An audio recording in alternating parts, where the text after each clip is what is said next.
સૌને નમસ્કાર. આપ સાંભળી રહ્યા છો યુટ્યુબ ચેનલ આપણી કથાઓ. હાલ પવિત્ર પુરુષોત્તમ માસ ચાલી રહ્યો છે અને આપણે સાંભળી રહ્યા છીએ વ્રત કથાઓ. આજે આપણે સાંભળીશું પુરુષોત્તમ માસનો અધ્યાય 26મો.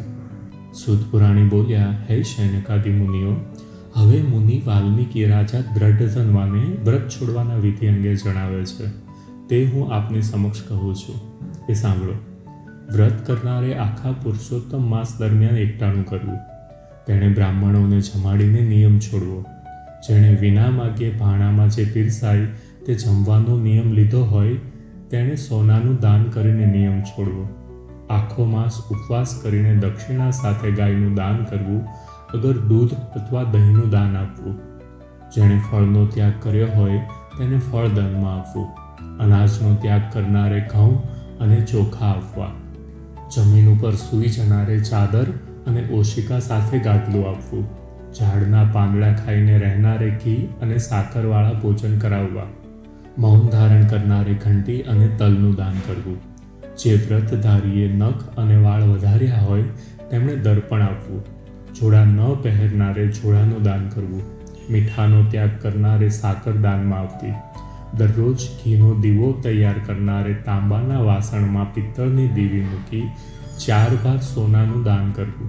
એકાંતરે ઉપવાસ કરનારે 8 કળશોનું દાન કરવું. આ બધા કળશો વસ્ત્રો સહિત તથા સોનાયુક્ત હોવા જોઈએ. અંતે 30 લાડુ, છત્રી, બળદ તથા પગરખાનું દાન કરવું. આ માસમાં એક જાતનું ભોજન લેનારને મોક્ષ મળે છે. એક જ વખત ભોજન લેનાર રાજા બને છે. અડદ ન લેનાર નિષ્પાપી બની વૈકુંઠ લોકમાં જાય છે.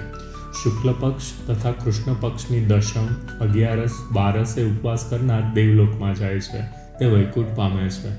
આ માસમાં બ્રાહ્મણે પોતાને ઘેર ઘાણી પીલાવવી નહીં. આ દોષને લીધે તે ચંડાળ યોનિમાં જાય છે ને કોઢના રોગથી પીડાય છે. ઉપરાંત શુદ્ર જાતિના મનુષ્ય દર્ભો ઉખેડવા નહીં. કપિલ ગાયનું દૂધ પીવું નહીં. ખાખરાની પત્રાવલીમાં જમવું નહીં. ઓમકારના મંત્રનો ઉચ્ચાર કરવો નહીં. પુરાડોશ ખાવો નહીં. જનોઈ પહેરવી નહીં. વૈદિક ક્રિયાઓ કરવી નહીં આદિનો નિષેધ કરેલ છે. આનાથી વિરુદ્ધ જનાર નરકમાં પડે છે. આ નિયમો પ્રમાણે વ્રત કરનાર પરમ પદ પામે છે. શ્રી બૃહન્નારદીય પુરાણના પુરુષોત્તમ મહાત્મ્યનો વ્રત છોડવાના વિધિ નિયમો નામનો 26મો અધ્યાય સંપૂર્ણ. બોલો શ્રી પુરુષોત્તમ ભગવાનની જય. હવે આપણે સાંભળીશું પુરુષોત્તમ માસની પાવન કથા, તાવડી તપેલીની કથા. એક નગરી હતી. તેમાં બ્રાહ્મણી પોતાના 2 નાના દીકરાઓ સાથે રહેતા હતા. 4 દીકરીઓ હતી જે મોટી હોવાથી ચારેયને પરણાવીને સાસરે વળાવી હતી. બ્રાહ્મણી બંને ધર્મનિષ્ઠ અને સંતોષી હતા. વર્ષો થયા તેમનો મોટા ભાગનો સમય પ્રભુ ભજનમાં ગાળતા હતા.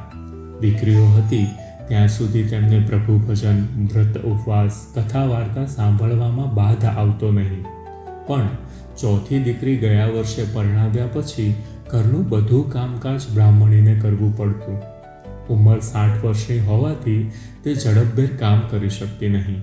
તેથી કરીને 4 જણની રસોઈ કરવામાં અને બીજા કામકાજ કરવામાં તેનો આખો દિવસ નીકળી જતો અને સાંજ પડતા જ તે નિંદ્રાધીન થઈ જતી. તાવડીમાં તું તપેલો ફેરવીશ એટલે ઉના રોટલા મળશે, અને તપેલીમાં કડછી ફેરવીશ એટલે તું માગે તે શાક કે મેવા મીઠાઈ મળશે. પણ આ વાત તારે તારા પતિ સિવાય કોઈને કરવી નહીં. આટલું કહીને પ્રભુ અંતર્ધ્યાન થઈ ગયા. પછી બ્રાહ્મણીની આંખ ખોલી ગઈ. તેણે બ્રાહ્મણને જગાડીને સપનાની અને પ્રભુ દર્શનની વાત કરી. બંને પછીની રાત પ્રભુ ભજનમાં ગાળી. સવાર થતાં બ્રાહ્મણી રસોડામાં ગયા. ત્યાં રૂપાની તાવડી અને સોનાની તપેલી જોઈ. બંનેની આંખમાં હર્ષના આંસુ આવી ગયા. બંને રાજીના રેડ થઈ ગયા. બંને પ્રભુના ગુણગાન ગાવા લાગ્યા. રસોઈનો સમય થતાં બ્રાહ્મણીએ તાવડીમાં તવેથો ફેરવ્યો એટલે તરત ઉના રોટલા ઉતરવા માંડ્યા. પછી તપેલીમાં કડછી ફેરવતા મેવા મીઠાઈ મળ્યા. હવે બ્રાહ્મણીએ દ્રઢ સંકલ્પ સાથે આવતીકાલથી પુરુષોત્તમ માસનો વ્રત કરવાનો નિશ્ચય કર્યો. પુરુષોત્તમ માસના પ્રથમ દિવસે બ્રાહ્મણી સવારે વહેલા ઉઠી નદીએ સ્નાન કરવા ગયા. કાંઠાગોરમાનું પૂજન કર્યું, પુરુષોત્તમ માસની કથા વાર્તા સાંભળી, યથાશક્તિ દાન દક્ષિણા દઈ તેઓ દેવ દર્શને ગયા. બપોર થતાં ઘેર આવી બ્રાહ્મણીએ તાવડીમાં તવેથો ફેરવ્યો એટલે ગરમા ગરમ રોટલા ઉતર્યા. તપેલીમાં કળશી ફેરવી એટલે તેમાંથી મિષ્ટાન મળ્યા. બ્રાહ્મણ બ્રાહ્મણી અને તેમના 2 દીકરાઓએ સાથે મળીને જમ્યું.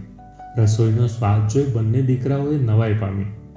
તેઓ આજ સુધી કોઈ દિવસ આવું ભોજન જમ્યા નહોતા. આમ કરતાં 2-4 દિવસ ગયા. બ્રાહ્મણી ખુશ છે કે માથેથી ચૂલો ગયો. એ સવારથી સાંજ સુધી ભક્તિ કરવા લાગી. છોકરાઓ વિચારે કે માં રાંધે છે ક્યારે? નથી ચૂલો સળગાવતી કે નથી લોટ બાંધતી, તો રોજ મેવા મીઠાઈ આવે છે ક્યાંથી? એક દિવસ છોકરાઓએ છુપાઈને આ બધું જોયું. છોકરાઓએ તેમના મિત્રોને વાત કરી. તેમના મિત્રોએ ઘેર જઈ પોતાના માતા પિતાને વાત કરી. બસ પછી તો 2 દિવસમાં આખું ગામ તાવડી તપેલીની વાત જાણી ગયું. આ વાત રાજા રાણી પાસે પહોંચી. રાણીએ બ્રાહ્મણીને ત્યાંથી તાવડી તપેલી મંગાવવા રાજાને દબાણ કર્યું. રાજાએ પ્રધાનને 100 સોના મહોરો લઈ બ્રાહ્મણને ત્યાંથી તાવડી તપેલી લાવવા મોકલ્યો. પ્રધાન ત્યાં જઈને બ્રાહ્મણીને વાત કરી. બ્રાહ્મણ બ્રાહ્મણીએ તાવડી તપેલી આપવાની ના પાડી. રાજાને આની જાણ થતાં થોડા સિપાહીઓ સાથે સેનાપતિને મોકલ્યો. બ્રાહ્મણે તેને પણ ના પાડી એટલે સેનાપતિએ રસોડામાં જઈ બળજબરીથી તાવડી અને તપેલી લઈ જવા પ્રયત્ન કર્યો. તેણે પ્રથમ તાવડી લેવા હાથ લંબાવ્યો કે એના આંગળા તાવડી સાથે ચોંટી ગયા અને પગ જમીન સાથે. આ ખબર સિપાહીઓએ દોડતા દોડતા જઈ રાજાને કરી. રાજા તો ક્રોધથી ધુઆપુઆ થતો આવ્યો અને પેલી તપેલી લેવા હાથ લંબાવ્યો કે એના આંગળા તપેલી સાથે ચોંટી ગયા અને પગ જમીન સાથે. આ વાત આખા ગામમાં ફેલાઈ ગઈ. લોકોના ટોળે ટોળા બ્રાહ્મણને ત્યાં જોવા આવ્યા. રાણીને આની જાણ થતાં તે બ્રાહ્મણને ઘેર આવી. રાણી સમજી ગઈ કે ભગવાન કોપ્યા છે. એણે બ્રાહ્મણ બ્રાહ્મણીને હાથ જોડી માફી માંગી. તરત જ આકાશવાણી થઈ, હે રાજા, તું તારો ધર્મ ચૂક્યો છે. પ્રજાનું પાલન કરવાને બદલે લૂંટવા તૈયાર થયો છે. જો તારે મુક્ત થવું હોય તો બ્રાહ્મણ બ્રાહ્મણીને 1000 સોના મહોર આપ. રાજાએ મનોમન 1000 સોના મહોરો આપવાનો સંકલ્પ કર્યો કે તરત જ તેના હાથ તપેલીથી અને પગ જમીનથી છૂટા થયા. સેનાપતિના હાથ પગ પણ છૂટા થયા. રાજાએ તરત ખજાનામાંથી 1000 સોના મહોરો મંગાવી બ્રાહ્મણ બ્રાહ્મણીને આપી અને માફી માંગી અને પછી રાણી સાથે પોતાના મહેલે ગયો. બોલો પુરુષોત્તમ ભગવાનની જય. જો તમને આ કથા વાર્તાઓ ગમતી હોય તો તમારા સંબંધીઓ અને મિત્રો સાથે શેર કરવાનું ભૂલશો નહીં. જય શ્રી કૃષ્ણ.